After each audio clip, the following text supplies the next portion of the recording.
The early band was Roy Estrada on bass. I'm playing keyboards. Lowell was on pretty much guitars of various natures. He wasn't playing slide at that point, I don't believe.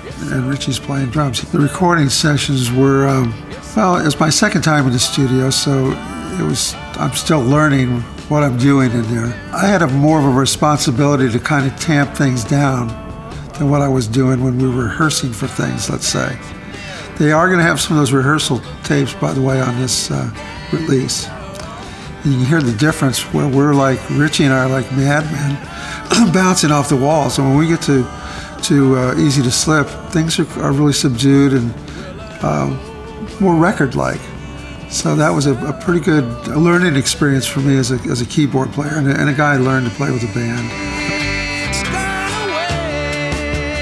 For people listening to Sailin Shoes and looking for instrumentation or where we're starting to take it out a little further than what we did on our first album, that would have been impossible to do because that record was really out there. But what we did with refining our sound, let's say Easy to Slip, Lowell's guitar playing the phrasing of it is just fantastic. We've got tablas that are playing with us on that track. On another track, Coco Cold, I started using, or making more use of, I should say, the Wurlitzer, which became kind of a staple for Little Feat. There were two instruments at the time keyboard players were playing other than an acoustic piano. So you were like in either the VHS Rhodes camp or the Beta, the Wurlitzer camp. And we'd also put an amp on it, which would make it just a little rounder and punchier. Because I play as a keyboard player, but I also am influenced by what I've heard from Keith Richards, let's say. He's one of the best rhythm players in the world. And so I took a lot of inspiration from him. And Coco Cole's a good indication of that. The TV set was busted, so she went along. Then I called room service. The first time I heard Willin' was probably 1969. It was before we went to the studio. That song Lowell recorded before forming Little Feat.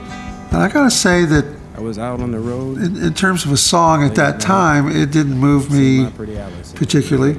Where that song, I think, became the iconic song that we all think of was on Sailin Shoes.